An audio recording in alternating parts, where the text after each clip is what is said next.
So we're starting a new series here on the channel, Man-Eaters of History. Yeah, I'm pretty sure the name speaks for itself here. We're going to cover the 1916 Jersey Shore shark attacks, the lions of Savo, Gustav the Crocodile, maybe throw Sawney Bean or something like that in there. I guess technically Liver-Eating Johnson would qualify as a historical man-eater. Yeah, we made a video about his revenge eating of a whole host of human livers. But here we're starting with India and their issue with tigers. Because man, nobody knows about man-eating tigers like India.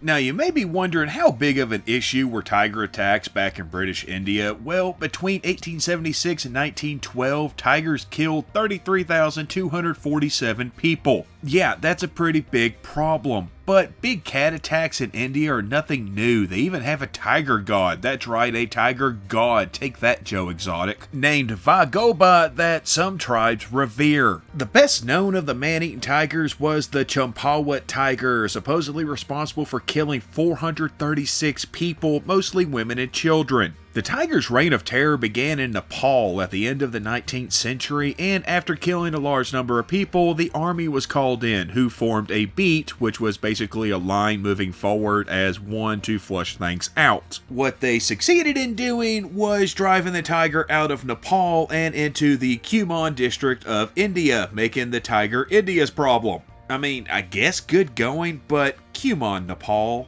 Yeah, I had to make that joke. The tiger, okay, technically tigress, but whatever, it's a freaking tiger, was known to cover a large territory, traveling up to 20 miles in a day on some occasions, loosely centered around Champawat. Hence the name, and its mode of operation was to ambush women or children that went out to collect water or firewood or supplies or whatever out in the forest, though they weren't against attacking workers as well. By 1907, after over 400 deaths, a big game hunter, James Corbett, basically the Van Pelt of his day, was called in to help. This wasn't the only Indian man-eating tiger that he was called on to handle. He wrote a whole book about his exploits that sold rather well, but it's the most famous. He organized his own beat, this one of about 300 men, and with this method, Corbett was able to track down and kill the tiger. They found that its right, upper, and lower canines were damaged, which was probably why it turned to eating humans since we're easier to hunt and eat. And then we have the tigers of the Sundarbans, which is a mangrove delta in India and Bangladesh. It's also home to as many as 180 tigers, which is possibly the largest group in a single area in the wild in the world. The history of tiger attacks on humans in that region goes back as far as there were humans in that region.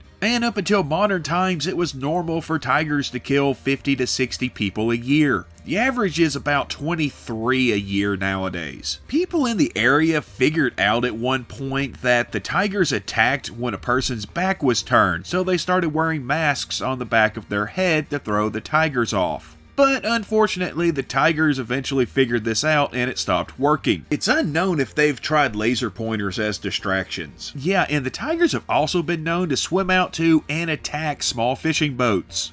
But why? Well, there are several ideas of what causes the tigers to attack humans unlike anywhere else in the world, such as 1. It's mostly a saltwater area, and some think that drinking salt water makes the tigers disoriented and more aggressive. Officials in the area have gone out of their way to create sources of fresh water, but this hasn't affected anything. 2. The area sees thousands of people killed by cyclones a year, and a lot of those bodies wash up, you guessed it, in the Sundarbans. This could have given the tigers the taste for human, and yeah, fun fact, this was actually an issue during World War II and the Vietnam War. And 3, because it's marshland and it's harder to hunt. Plus, because of high and low tide, the tigers can't mark their territories and have to actively defend them. As I said earlier, this is still an ongoing issue, so, keep your head on a swivel if you're ever in that area.